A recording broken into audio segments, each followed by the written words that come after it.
तो अब हम देखेंगे तीसरा नंबर सवाल। इससे पहले आप तो देख लिए हैं 2 तक, दूसरा नंबर सवाल का तीनों बना लिए और पहला नंबर भी हम बना चुके हैं। तो अब क्या करना है, आगे तीसरा भी देखना है।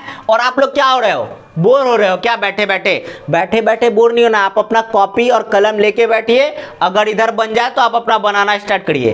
क्यों? क्योंकि आप सीखते जाओगे और आपको सीखना ही तो है। आप समझ के बनाइए, रटिए मत। मैं बोर्ड पर बना दिया, छाप मत लीजिए पकड़ के, ठीक है? आपको क्या करना है, इसे समझना है और फिर आपको बनाना है।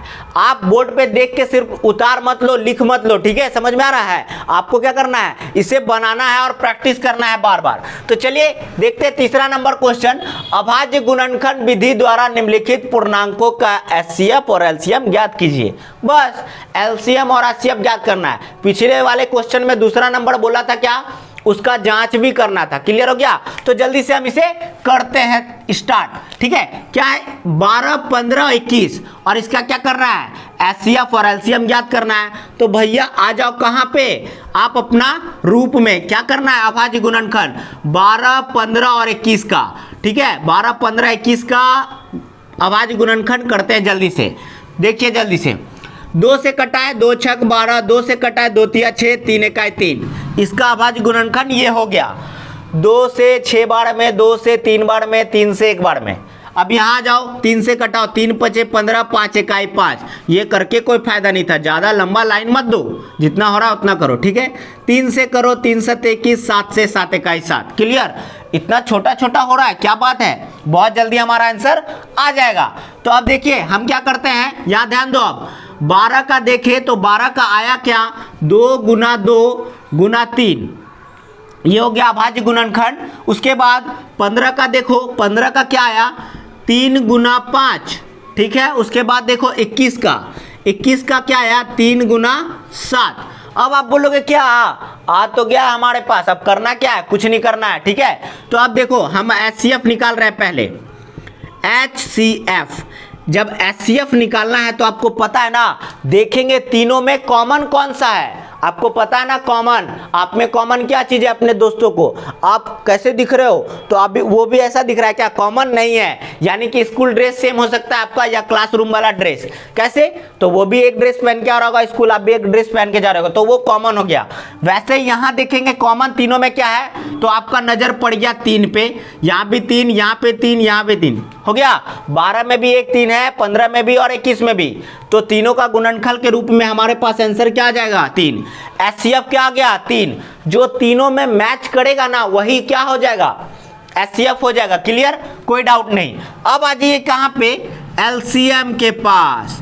एलसीएम क्या हो जाएगा, अब ध्यान दो, हम बोले हैं क्या, जो पावर में ज्यादा होगा वो लेंगे। तो देखो यहाँ पे 2 पे पावर 1 है, 2 पे पावर 1 है। अब बोलो दोनों में से कौन लेंगे, 1 लेंगे या 2 लेंगे? तो हम बोलेंगे क्या, दोनों ले लो। 2 पे पावर 2 होगा, बोलोगे हाँ हो जाएगा। उसके बाद बात करो किसका, 3 3 3 इसमें भी है, तो 3 एक ही होगा, कोई दिक्कत नहीं। उसके बाद 5 होगा, उसके बाद क्या होगा, 7 होगा। अब आप बोलोगे हाँ ऐसा हो सकता है, तो जल्दी से इसे गुना कर देते हैं। आंसर हमारे पास क्या होगा, तैयार, 2 का स्क्वायर 4, 4 तिया 12, 12 पंचे 60, 60 गुना और 7 कितना, 420 होगा क्या? बोलोगे हाँ 420 हो जाएगा। क्लियर है बात? तो हमारा आंसर इतना जल्दी आ गया, तो समझ रहे हो ना, बहुत जल्दी आंसर भी आता है और बहुत जल्दी आप समझ भी जाते हो, क्योंकि आप तेज हो। ऐसा सही है क्या? मुझे तो नहीं लग रहा, अगर आप वीडियो देख रहे हो तो तेज हो गए। क्लियर? 420 आपका आंसर आ चुका है, समझ में आया? एचसीएफ हमारा कितना, 3, एलसीएम 420। अब जल्दी से हम इसे सॉल्व करते हैं दूसरा नंबर सवाल को।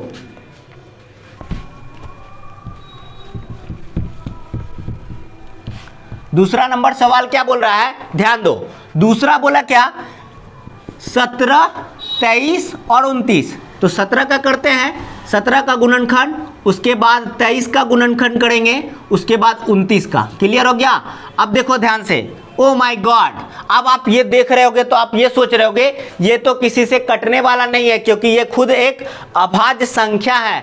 तो अभाज्य संख्या का गुणनखंड क्या होता है, देख लो, 1 से कटता है, एक बार 17 बार में कटा, 17 इकाई 17।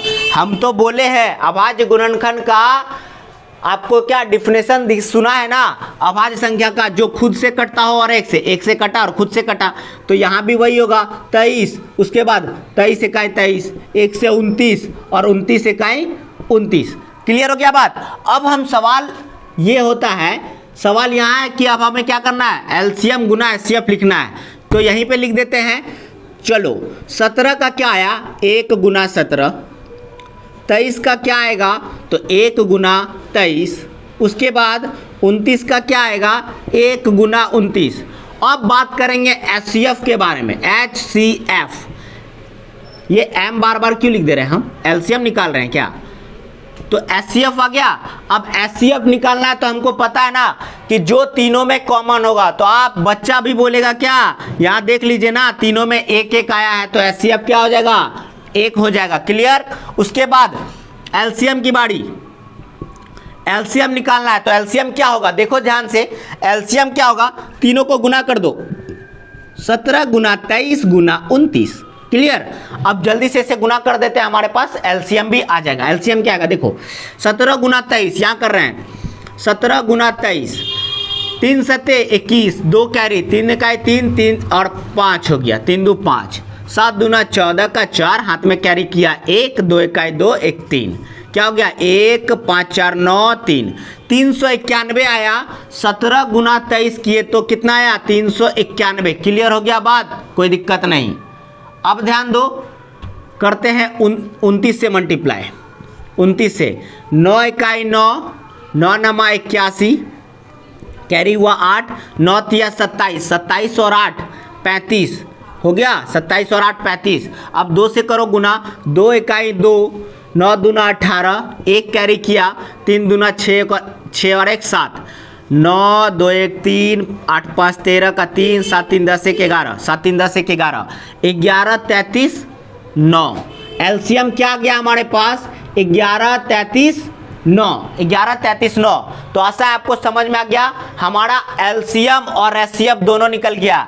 एचसीएफ हो गया 1, एलसीएम हो गया 11 33 9। ये भी आप समझ गए होंगे। तो जल्दी से आप क्या करेंगे, यहाँ जाएंगे। उससे पहले आप क्या करो, जो भी चैनल पे नया है, चैनल को क्या करो, जल्दी से सब्सक्राइब कर दो और वीडियो को लाइक कर दो, ताकि मुझे क्या हो, मोटिवेट मिले, यानी कि मोटिवेशन मिले, तब ना हम आगे आपके लिए वीडियो बनाएंगे। जल्दी से हम क्या करते हैं, बनाते हैं 3 नंबर क्वेश्चन को।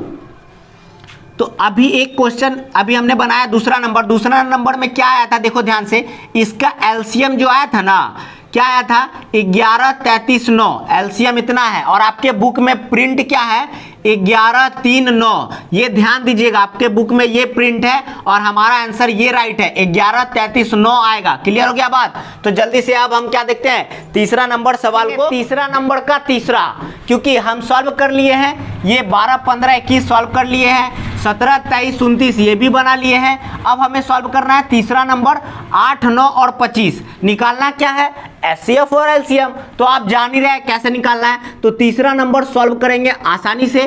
तो सबसे पहले हम 8 का अभाज्य गुणनखंड करते हैं, 8 का, फिर करेंगे 9 का, उसके बाद करेंगे 25 का, यही ना, ये आराम से कर लेते हैं। तो चलिए 2 से करके देखते हैं, 2 चौके 8, 2 दूना 4, 2 इकाई 2। क्लियर हो गया। उसके बाद 3 से ये कटेगा, 3 तिया 9, 3 इकाई 3।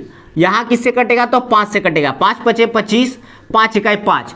अब आप ये सोचोगे, इसे मिटा दो, एक्स्ट्रा है, ठीक है। अब आप ये सोचोगे, क्या सोचोगे, देखो ध्यान से, आप ये बोलो 2 3 और 5, यहाँ तो अलग अलग आया। तो हम क्या करेंगे, कुछ नहीं, 8 का देखते हैं अभाज्य गुणनखंड फैक्टराइजेशन में क्या आया है, 2 गुना 2 गुना 2 आया है। फिर 9 का देखते हैं तो कितना आया है, 3 गुना 3 आया है। और 25 का देखते हैं तो कितना आता है, 5 गुना 5 आया है, यही आया है। अब देखो ध्यान से, हमारे पास एचसीएफ क्या आएगा। एचसीएफ के बारे में अगर बात करें तो एचसीएफ क्या होगा, तो आप ये देख रहे हो कि तीनों में कोई भी कॉमन नहीं है। तो कॉमन अगर नहीं है तो कॉमन 1 होगा, कॉमन 1 होगा। देखो इसमें भी 1 गुना करेंगे, इसमें भी 1, इसमें भी 1, यानी कि कॉमन 1 है। यहाँ पे देखो, इसको गुना में नहीं लिखते हैं, इसीलिए हम लिख दिए आपको समझाने के लिए। 1 कॉमन है तो हमारे पास क्या आ जाएगा, 1 आ जाएगा, एचसीएफ इक्वल टू 1। अब बात करते हैं क्या, एलसीएम के बारे में। एलसीएम क्या होगा, एलसीएम हो जाएगा। आप देखो ध्यान से, हम बोल सकते हैं इसको लिखने के लिए क्या लिख सकते हैं 2 पे पावर क्यूब, इसको क्या लिख सकते हैं 3 स्क्वायर, और इसको लिख सकते हैं 5 पे पावर 2। क्लियर हो गया। अब आप ये देख रहे हो, अगर ऐसे लिख दिया जाए, ठीक है, ये देखो ऐसे लिख दिया जाए 2 पे पावर क्यूब, 3 स्क्वायर है, 5 का स्क्वायर है, तो हम एलसीएम के लिए क्या करते हैं, जो पावर अधिक होता है तो ले लेते हैं। तो हम ये टोटल लिख लेंगे 2 पे पावर क्यूब गुना 3 पे पावर स्क्वायर यानी कि 5 पे पावर 2, ऐसा हो गया, ये हो गया। अब आप इसे जल्दी से कर दो। ऐसा क्यों हुआ ये देखिए, क्योंकि 2 अगर खोजे, ठीक है, तो 2 इसमें है, इसमें नहीं है, इसमें भी नहीं है, 3 अगर इसमें है तो इसमें नहीं है, इसमें नहीं है। तो जब एलसीएम निकालते हैं ना, टोटल संख्याओं को लेते हैं, लेकिन कब, जब पावर अधिक हो, जिसका पावर अधिक होता है उसको लेते हैं। तो पावर ऐसा था तो ले लिए सबका। क्लियर हो गया। तो 2 पे पावर 3 था, 2 का वाला ले लिए 3 पे, 3 का था 2 तो 3 पे ले लिए, 5 का था 2 5 पे ले लिए। अब इसे जल्दी से गुना कर दो तो क्या होगा 2 पे पावर क्यूब इक्वल टू 8, 3 पे पावर 2 है तो क्या हो जाएगा ये 9, और 5 पे पावर 2 है तो क्या हो जाएगा 25, ये हो जाएगा। अब देखो ध्यान से, इन तीनों को मल्टीप्लाई कर दो तो आपका एलसीएम आ जाएगा। तो करते हैं 25 गुना 8 करते हैं तो 200, 25 गुना 8 होता है 200, और 200 गुना 9, टोटल क्या हो जाएगा हमारे पास 1800 हो जाएगा। हो जाएगा। तो हम क्या करते हैं एलसीएम लिख लेते हैं, हमारा कितना आ गया 1800 आ गया। 1800 जो कि हमारा एलसीएम है, और ये आपको आसानी से समझ में आ चुका है। इसका क्या हो जाएगा HCF 1 और एलसीएम 1800। तो आशा आपको समझ में आ चुका है। अगर समझ में आ चुका है तो हम जल्दी से देखेंगे 4 नंबर।